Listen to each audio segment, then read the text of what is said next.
Hello friends, my name is Shubham और मैं आपका स्वागत करता हूं हमारे चैनल लार्गो एजुकेशन में। तो आज हम जानेंगे गवर्नर के बारे में, जो कि एक कॉन्स्टिट्यूशनल पोस्ट है। तो हम ये जानेंगे कि उनको किस आर्टिकल के थ्रू पावर मिलती है और उनके क्या क्या राइट्स हैं और उनको क्या पावर है, उनको क्या क्या जिम्मेदारियां दी गई हैं हमारे कॉन्स्टिट्यूशन के द्वारा। तो चलिए फ्रेंड्स, शुरू करते हैं। गवर्नर जो कि एक कॉन्स्टिट्यूशनल बॉडी है, कॉन्स्टिट्यूशनल पोस्ट है, इनका उल्लेख है आर्टिकल 153 में। Article 153 says that there shall be a governor of each state. The same person can be appointed governor for two or more than two states. इसका मतलब कि ये है कि गवर्नर हर जगह पे हर एक स्टेट के लिए होना चाहिए और एक या एक से अधिक स्टेट्स के लिए केवल एक ही गवर्नर का चुनाव किया जा सकता है। जैसे कि अभी की रिसेंट केस में आनंदीबेन पटेल, जो कि उत्तर प्रदेश की गवर्नर हैं, उनको मध्य प्रदेश का भी चार्ज दिया गया है, क्योंकि जो लालजी टंडन थे जो हमारे एमपी के गवर्नर थे, उनकी थोड़ा तबीयत ख़राब हो गई थी, तो इसके कारण आनंदीबेन पटेल को एक्स्ट्रा चार्ज दिया गया है। ओके, तो article 154 gives the executive power of the state of the governor. Executive power मतलब कार्यपालिका की शक्ति देता है कौन? Article 154। Okay friends, article 154 gives the executive power of the state to the governor. Okay, अब आगे बढ़ते हैं। अपॉइंटमेंट्स। तो अब हम ये देखते हैं कि गवर्नर की अपॉइंटमेंट कौन करता है और गवर्नमेंट किसको अपॉइंट करते हैं। Okay, government appointed by the president of India. Government president of India से अपॉइंट होते हैं। ओके, और oath of the governor is administrated by the chief justice of concern state. जो ओथ है, गवर्नर को जो ओथ दिलाते हैं वो दिलाते हैं वहाँ के किसी chief justice of concern state. Okay, जो भी कंसर्न स्टेट के जो भी चीफ जस्टिस हैं वो गवर्नर को शपथ दिलाते हैं। ये फ्रेंड्स ध्यान रखिएगा, क्योंकि ये इंपॉर्टेंट क्वेश्चन है और एग्ज़ाम में पूछा जा सकता है। आगे बढ़ते हैं। Minimum age of the governor should be 35 year old. Okay, governor की जो मिनिमम एज है, जो उनको नियुक्त करने की एज है, वो कम से कम 35 साल या उससे ज़्यादा होनी चाहिए। 35 साल से कम नहीं चलेगा। ओके, आगे बढ़ते हैं। Governor has power to appoint advocate general, member of state public commission and nominated Anglo Indian in the Rajya Sabha. Governor के पास पावर होती है कि वो जिसको चाहें, वैसे इसके लिए एक कमेटी बैठती है जो कि मुख्यमंत्री है, जिसको आगे बढ़ाते हैं, मुख्यमंत्री के द्वारा ही इनका चयन होता है। मुख्यमंत्री नॉमिनेट करते हैं, उसके बाद गवर्नर इनको अप्रूव कर देते हैं। तो advocate general, member of public commission and और एंग्लो इंडियंस वो होते हैं जो कि ब्रिटिश काल के दौरान, जैसे कि जिनके पिता या माता ब्रिटिश रहे हों और उनके जो डिसेंस चले आ रहे हैं, उनको एंग्लो इंडियंस कहा जाता है। उनकी एक कम्युनिटी है प्रॉपर, उनका एक रिप्रेजेंटेशन होना चाहिए हमारी राज्यसभा में, ऐसा राज्य संविधान में लिखा हुआ है। तो उनको नॉमिनेट करते हैं गवर्नर फॉर राज्यसभा। ओके, आगे बढ़ते हैं। He appoints the election commission of the state. Election commission जो कि राज्य का निर्वाचन अधिकारी को अपॉइंट करते हैं गवर्नर। आगे बढ़ते हैं। Governor acts as a chancellor of the state universities.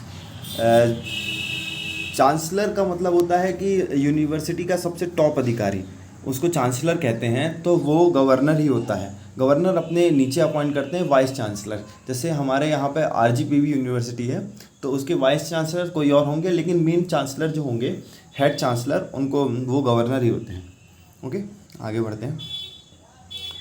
एक सबसे मेन पावर इनकी ये है कि he enjoys the personal immunity from the legal liability for his official acts. मतलब कि उनको एक ऑफिशियली इम्यूनिटी मिली हुई है कि वो कोई भी एक्ट ऐसा करते हैं तो वो लीगली बाइंडिंग नहीं होते। मतलब उनको डायरेक्ट अरेस्ट नहीं किया जा सकता, किसी भी उनके एक्ट के ऊपर उनसे क्वेश्चन नहीं पूछा जा सकता। उनकी वो कोई भी, मान लीजिए कोई भी काम करते हैं जो कि आपको अच्छा नहीं लगता, मतलब मान लीजिए जो कि संविधान के विरुद्ध है, फिर भी उनके ऊपर आप कोई कार्रवाई नहीं कर सकते, उनके क्वेश्चंस नहीं उठा सकते। Any criminal proceeding in the respect of his personal act. मतलब कि उनके खिलाफ कोई भी क्रिमिनल एक्ट के थ्रू, जब तक कि वो पावर में हैं, उनके खिलाफ कोई भी क्रिमिनल एक्ट नहीं लगेगा। ठीक है, अगर उनको लगाना है तो he can not be imprisoned और arrested. However after giving 2 months notice civil proceedings can be instituted against him during his term of office in respect of his personal act. मतलब कि अगर सिविल प्रोसीडिंग्स हो, जैसे कि दहेज का मामला हो गया, या फिर विवाह तलाक का मामला हो गया, या फिर सिविल के कोई भी प्रोसीडिंग्स हैं, वो उनके ऊपर चलाई जा सकती हैं, लेकिन उसके लिए 2 month पहले का नोटिस देना अनिवार्य है। उसके अलावा आप इनके ऊपर कोई भी चार्ज डायरेक्ट डिपोज नहीं कर सकते। इसका एक बेस्ट एग्जांपल है, जब व्यापम का घोटाला हुआ था, तो उस समय आपको याद होगा कि हमारे यहाँ के जो गवर्नर थे उनके ऊपर भी आरोप लग रहे थे, बट उनको हम डायरेक्ट ऐसे वो नहीं कर सकते थे, डायरेक्ट अरेस्ट नहीं किया जा सकता था, इसलिए क्योंकि उनको कॉन्स्टिट्यूशनल इम्यूनिटी मिली हुई थी। ओके, आगे बढ़ते हैं।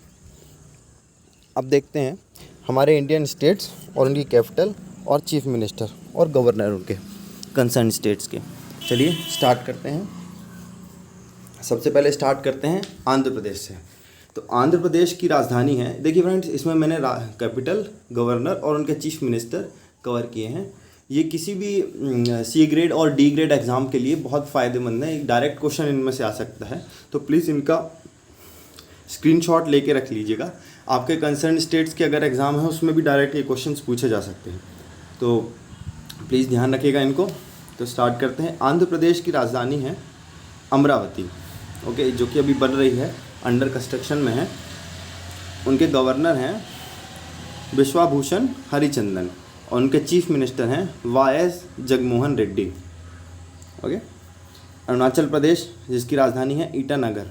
ओके फ्रेंड्स, एक चीज़ ध्यान रखिएगा कि जितने भी हमारे ईस्टर्न स्टेट्स हैं उनकी कैपिटल डायरेक्ट एग्ज़ाम में पूछी जा चुकी है कई बार, कई एग्ज़ाम्स में डायरेक्ट उनकी कैपिटल पूछी जा चुकी है। तो आप ध्यान रखिएगा, या तो कैपिटल पूछी जा चुकी है या तो फिर डायरेक्ट कैपिटल के थ्रू स्टेट का नाम पूछा जा चुका है।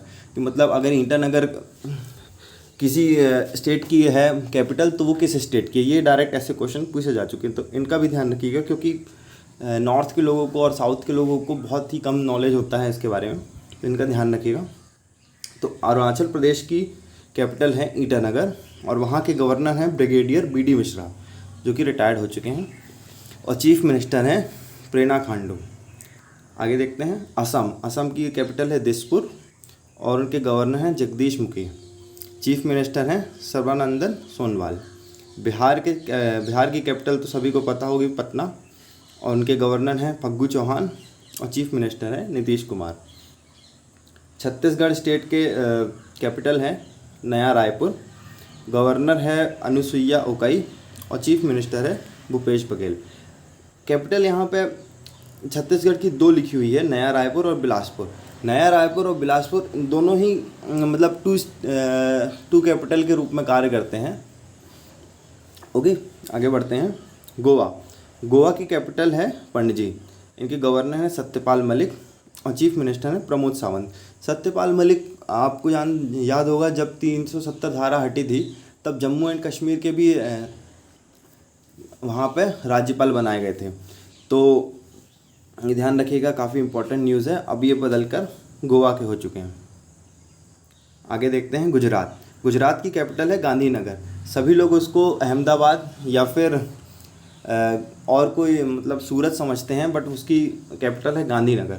ओके, गवर्नर हैं यहाँ पे आचार्य देवव्रत और चीफ मिनिस्टर हैं विजय रूपानी।